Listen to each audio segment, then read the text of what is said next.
frequent forgetfulness, daydreaming, and the appearance of not listening, trouble staying on task, disorganization, avoidance of tasks that require focus, trouble sitting still, fidgeting, and squirming. These are just some of the symptoms of ADHD, attention deficit hyperactivity disorder. You may say, I have all of those symptoms, but there is much more to it. And we're going to explore the different types, what causes it, and how to treat it straight ahead on Prescription for Life.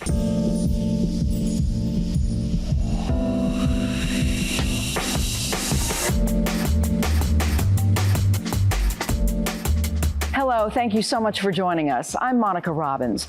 According to the Centers for Disease Control and Prevention, 6.1 million children in the United States have been diagnosed with ADHD. Worldwide, the childhood prevalence is 7.2%. In North America, 6.7%. It is commonly associated with children. However, it's a disorder that can affect people of all ages, and it's important to know the signs and manage treatment so you can lead a productive life. Our expert walks us through the diagnosis, treatment plan, and coping skills. But first, a look at some of the myths. Take a look at this report from our station in San Diego. Attention deficit or hyperactivity disorder, known as ADHD, is a lifelong attention regulation condition, but there are some misnomers about the disease that's often found in children entering school. A lot of people think that ADHD is just children who can't pay attention, but they also do have an ability to hyper-focus. Rady Children's Hospital psychiatrist Dr. Willow Jenkins says the number of patients with ADHD is rising, and there's a myth that it's being overdiagnosed. Young girls and minority populations or underserved populations, we know for sure that ADHD is actually underdiagnosed. Dr. Jenkins says that many factors about the rise in ADHD children are being studied. She says more children are not necessarily developing ADHD. Rather, there's been more awareness since the pandemic when parents were home with their kids. It's also being destigmatized, and there's a barrage of information in what she calls a culture of distraction. Whether it's phones beeping, social media alerts, teachers asking for assignments, school and sports, our children are really being bombarded with lots of different things to struggle to compete for their attention. Parents can help regulate by limiting screen time and app notifications, but most importantly, Dr. Jenkins says parents should not confuse ADHD for anxiety or autism. She encourages a child to undergo a clinical assessment with a pediatrician or psychiatrist. So there's no blood test for ADHD, there's no head scan for ADHD, there's no reason that you have to be paying thousands of dollars to get a diagnosis of ADHD. It's based on interview, talking to a parent, talking to the child, and sometimes talking to the teachers as well. Doctors say in addition to treating ADHD with medication, there's therapy, coaching, and parents should involve their child in the conversation. That way, they can feel empowered about a treatment plan. The common thing I hear is they're just going to want to put my child on medication, and I want to assure parents that's not the case at all. Early identification is so helpful because then we can plan for your child as they're entering school. Abby Black, CBS 8. Now we turn to our expert from the Cleveland Clinic to talk about what is ADHD and how to cope. Joining me now is Dr. Michael Manos, who is the director of the Pediatric and Adult ADHD Center at Cleveland Clinic. Thank you so much for being here. My pleasure. Thanks for having me. We're talking all about ADHD. So for people who may not really be sure what it is ADHD? ADHD is a difference in the way the brain works. It's not necessarily a disorder for many people. You probably know people with ADHD who are highly productive and highly educated and very efficient in what they do. ADHD is the difference between two kinds of attention. And the brain works differently for automatic attention, which is a kind of attention you use when you are automatically drawn to something that occurs in your environment, or when you're doing something that's interesting, like watching a good movie or reading a good book. Directed attention is the kind of attention that you use when you're doing something that is laborious. Think of schoolwork. Most of schoolwork is pretty boring. And I know teachers don't like it when I say that, but it's kind of the case. And so most kids have to use directed attention to do the schoolwork that they have. And you have to turn off automatic attention to be able to use directed attention. And ADHD is a very, very strong automatic attention, and there is a good reason for that. And it's very, very weak directed attention. So that's what ADHD actually is, the difference between those two kinds of attention. So ADHD, attention deficit hyperactivity disorder, but then there's ADD, which is attention deficit disorder. What's the difference? It's all called ADHD. ADHD inattentive type, ADHD hyperactive impulsive type, and then ADHD combined type is both of those, but it's all called ADHD. So how does is someone born with this, or is it something learned behavior? It is a genetic condition, and it can be induced, for example, by fetal alcohol syndrome, but primarily ADHD is a genetic condition, and people are born with it. They're born with a distinct difference between those two functioning kinds of attention in the brain. Who is most at risk for this? Any child who has a parent or two or has ADHD in the biological or extended biological family. And one would guess it doesn't always have to be diagnosed, correct? When you say it doesn't have to be diagnosed. For the parent, for some. Oh, yes, correct. There are many, many parents who have never been diagnosed with ADHD. But if you just talk with them for a little bit, you can get a kind of a sense that ADHD is present or attentional difficulties are present. But this is actually a disorder of the brain? So I knew that that word was going to come up because we call it ADHD, attention deficit disorder. But for many people, ADHD is not a disorder at all. It's a way the brain works. And there are many adult jobs, for example, that are highly functional for a person with ADHD, because a person with exceptionally strong automatic attention notices everything. And that same person may have weak directed attention. And so automatic attention tends to predominate. It tends to take control of the awareness of the brain. And so that's why following rules, if I told you to get up and go to the back desk there and give me the piece of paper that has something written on it. That is something that you have to use as language to say to yourself to engage in that behavior. But if there's something going on over here and you're more interested in that, your automatic attention is going to be drawn that way. And so the rule or the language direction that I gave you is not going to be present to your awareness, because the commotion over there is going to be present to your awareness. At what age are kids typically diagnosed with this? Well, it's rather difficult to diagnose a child before the age of 3. So 3 years old is probably the youngest child that I've ever diagnosed. And this is a child who is highly overactive. Now, when I married my dear wife, she had a little boy named Michael, who was the most hyperactive child you had ever seen in your life. And his hyperactivity was not difficult to miss at all. And we used to take him we were living in Honolulu at the time, and we used to take him to the airport because the little boy would do anything if he earned the privilege of us taking him to the airport, where he could lay in the grass by the biggest runway and feel the planes land. Now, what do you think Michael does now? He's 40 years old. Is he a pilot? He's a pilot. He flies for Hawaiian Air. And he used to work for a freight airlines, and the plane that they were landing in Guam, the front landing gear did not come down.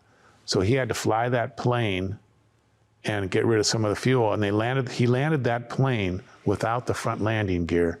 It stayed exactly in the middle of the runway. And so that's an example of an ADHD brain highly focused on automatic attention, because survival, of course, is what's prompting all of that. And that young man has done extraordinarily well.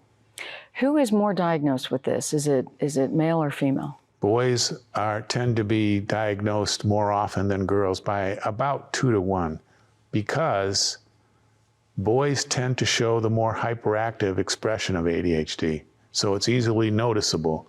It's hard to tell a child who is 4 years old and inattentive. You mentioned the listening aspect. You gave me a list of 9 symptoms. I want to go through them because when I read this, I thought, well, I do some of these. You know, could I have ADHD? But carelessness is the first symptom. So in what way? So there are, again, 9 behaviors associated with inattention and 9 behaviors associated with hyperactivity and impulsivity. Everybody shows these behaviors from time to time.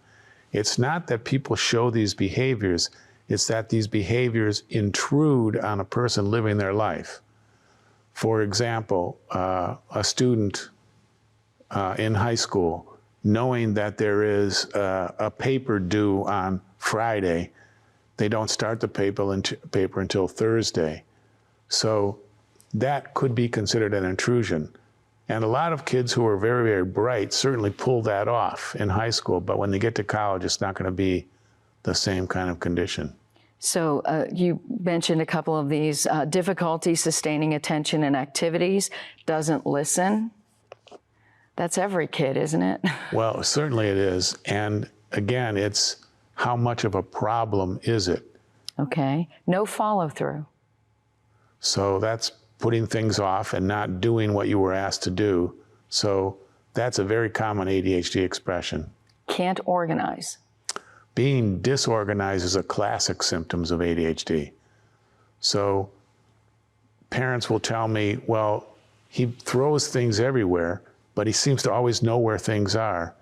That's still being disorganized. It's not keeping track of or keeping an orderly account of your things.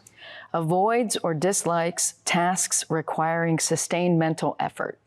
So again, that's procrastinating. It's a classic ADHD symptom. The question that I always ask, especially of adults, is when you had an extended assignment like a paper due in a high school class, what did you do to get it done? Invariably, people will tell me, well, I pulled it off at the last minute. And so procrastination is classic behavior. Loses important items. So losing things is also classic, and everybody does that, but it's when you lose them to such an extent that it's a problem, can't find your keys, and so you miss an appointment.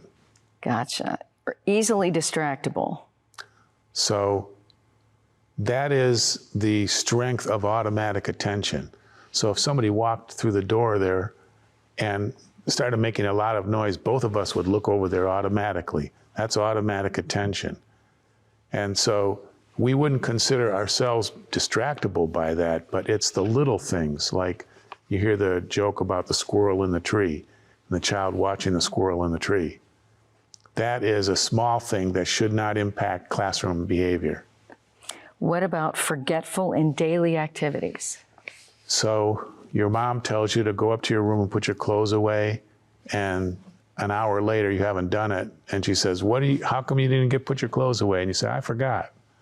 So being forgetful consistently, in adults it shows up a little bit different because, let's say you and I agreed to meet for coffee at 4 o'clock on Saturday, and I forget all about it and I don't show up. So it's problematic, especially in relationship. So we know there's medication for this, but is medication always required?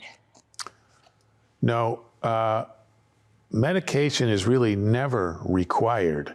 It's not that the person is going to suffer significant health debilitation. It's just not the way it's going to work. Medication enables the person to use directed attention so they can follow rules, listen to directions from somebody, and not have the behaviors associated with ADHD be problematic in their life. So there's a medication shortage right now. Mm-hmm. What kind of impact is that having on many of your patients and others dealing with this? Well, on our patients, probably none. the medication shortage is primarily with Adderall, and there are other medicines that can be used. So the extended release Adderall is still available. What about food? I've often heard parents telling me that they don't give their kids sugar because it makes them hyperactive, or, you know, maybe there's another diet that parents can use to help control their kids. Is there any truth to that? Well, there is very limited evidence that says diet, especially removal of sugar, is going to make any difference whatsoever for ADHD. And it is actually, the myth about sugar is fairly common in our culture. So diet does not make a substantial difference for ADHD. Because this is a brain issue. Yes, exactly. So talk to me about other options that if parents see this, is this something they automatically should get their child treated for, or is this something they can handle at home? So the coaching that I give parents who are considering, should I use medicine or not, is when your child begins to make negative self-statements, I can't sit down and finish things like Tommy over there can. And when the child starts calling themselves stupid, or I'm not good enough, or something's wrong with me, then it's time, I think, for a parent to begin to look at what is it that they can do to assist. You run a ADHD center. What makes it different compared to going to see any other child psychologist or? Well, we do a very focused and concerted attempt to answer 3 questions. The first question is, are the symptoms of ADHD present? And as you pointed out, there are 9 of those for inattention and 9 of those for hyperactivity and impulsivity. In a child, we're looking for at least 6 of 9 for each of those categories. So the first question is, are the symptoms there? The second question is, can something else be causing the symptoms? For example, a child who is sleep deprived is certainly going to show inattentive symptoms. Or a child who is allergic to some like green or red dye, or yellow and red dye, that may be predictive of behavioral issues in children. So the very thorough assessment of when and how does the behavior do what they do. And then the final third question is there comorbidity? Is the child depressed? Is the child anxious? Is the child overly non-compliant and oppositional? These kinds of things can also mask as ADHD. Biggest myth or misconception about ADHD that you hear continually? That's a very interesting question. When I was in graduate school, for example, everybody said that ADHD just went away in teenage years. ADHD does not go away. Hyperactivity and impulsive behavior tend to tone down when you get into adulthood, but inattention does not go away, and subsequently inattention can lead to anxiety, depression, and other kinds of mental health conditions. Is there a future treatment or practice or anything that you're seeing on the horizon? Big Pharma is doing all that they can to find some kind of breakthrough drug or otherwise treatment for ADHD, and I don't notice any. There are a number of non-stimulants that are being used, but the gold standard for treatment of ADHD, according to the American Academy of Pediatrics, is methylphenidate or Ritalin. Dexamphetamine, people generally know it as Vyvanse or Adderall. All right.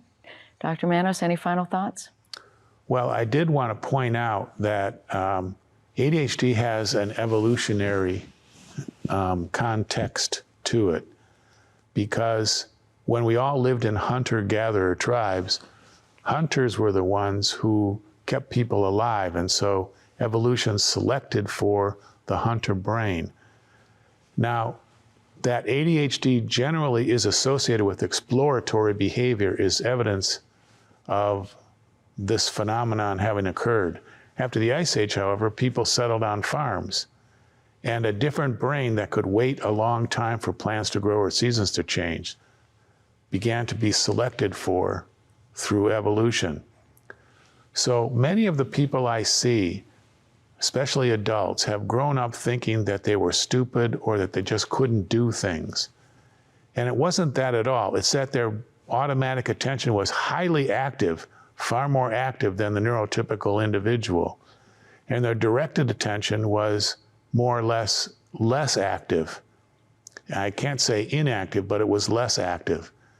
And so they've grown up thinking, well, I can't do it, but my friend Tommy over there can do it, so I must be stupid. And people conclude for themselves that there is something wrong with them. And I think that's the biggest problem that people have, that here they are, a hunter brain in a farmer brain world, but there are many occupations that are perfectly suited to adults with ADHD.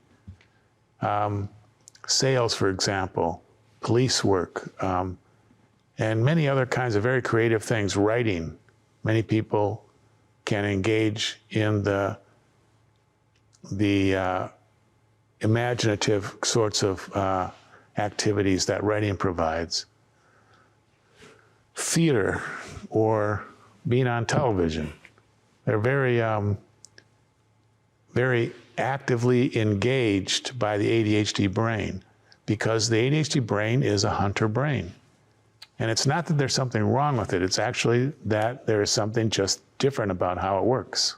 That's great insight. Dr. Manos, thank you so much. My pleasure. Nice talking with you. That's all for this episode of Prescription for Life. Thank you so much for watching. We'll be right back here next week. And until then, I'm Monica Robbins, wishing you good health.